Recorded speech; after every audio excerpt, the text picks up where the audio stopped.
Are you a lazy gamer who just wants to get stuck into raiding right away? Yes, Do you like being told what to do and not think for yourself? he's right. Or maybe you're just new to the game and are a bit overwhelmed by the insane amount of gun parts and mods on offer in Escape from Tarkov. That's me. Whichever it is, I'm All Fun and James Zero and I'm here with another Escape from Tarkov guide. Subscribe! In this video, I want to show you guys two quick and easy trader-only AK-74 builds, perfect for people who have sunk a little bit of time into the game but still haven't figured out weapon builds yet. And don't worry, they're not just for AK-74s, they fit on most AKs and AKM types, but I'll be using the AKS-74N for this video. Before we get started, I should note that this build consists of parts bought from level 2 Prapor and level 2 Skier, which are both unlocked at level 15, assuming you've spent enough money and built up enough reputation with them. If you've only got level 1 traders and are new to the game, I would honestly recommend just running cheap and basic guns like the SKS, Mosin or shotguns, simply because you can't buy any decent gun mods at this point, and chances are you'll probably lose the guns sooner rather than later anyway, as you're still new to the game. Instead of thinking about optimal gun builds, you should probably focus on learning the maps and getting early tasks done. With that out of the way, let's get down to the nitty gritty. You can think of this first one like the McDonald's saver menu of AK-74 builds. It ain't pretty, but it's cheap and it serves a purpose. So let's start from the beginning. First, we buy the gun from Prapor for 38k, although it is a very common weapon to find on scavs, so often you won't even need to spend this initial sum.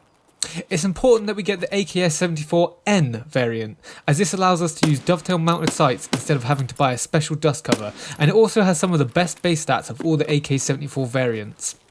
Then we're going to get the Cobra EKP-802 sight. Make sure it's this version with the dovetail side mount.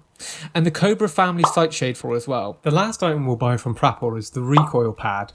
This is by far the cheapest way to get your recoil down on an AK. Once we've got everything from Prapor, we'll now head over to Skier and get the items we need from him. We just want the Tango Down stubby foregrip and the Zenit B10 handguard, which give us a nice boost of ergo whilst reducing the recoil. Now we've got all the parts, we can right click the gun and select modding, assuming you have the level 1 workbench. If you don't, you can just double click the gun and drag and drop the mods onto the relevant slots. So as you can see in the top left here, the starting stats for the gun are 46 ergonomics and 90 vertical recoil.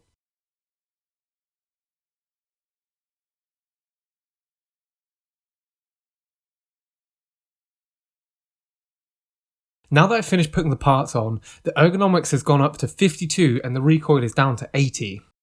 As an alternate take on this weapon, you can swap out the Cobra EKP scope for a Zenit Belomo PSO scope, which is 10 to 15k on the flea, and use it like a DMR instead. All in all, this build is 62,500 rubles, but if you can bring back an AKS-74N from another raid and eliminate the cost of the gun itself, it brings the cost down to a measly 24,500 rubles.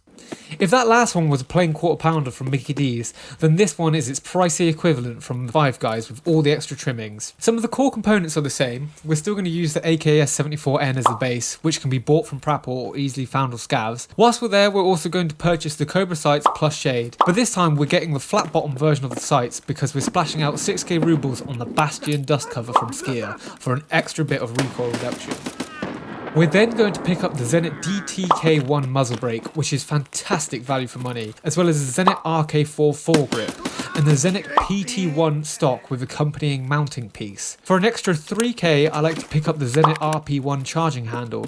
It's only 1 ergonomics, so it's optional, but those little boosts do add up to be quite useful in the end. Lastly, I'm going to put a Klesch flashlight laser combo for 18k from Skier, although it is worth noting it can often be bought from the flea for cheaper. Whilst this might seem expensive for just a flashlight and laser, it's actually super useful to have in CQB situations. In Escape from Tarkov, having a laser attached to your gun and turned on massively reduces the bullet spread when point firing, or sometimes referred to as hip firing in other games. So as we can see in the top left here, as before, the starting stats of the AKSN are 46 ergonomics and 90 vertical recoil. Once we finish adding all of the parts on, we can see now that the ergonomics are up to 52 and the vertical recoil has been reduced by a staggering 19 points down to 71. So there you have it guys, 2 AK builds. Hopefully that was useful to you. Please consider liking and subscribing. Thank you for watching.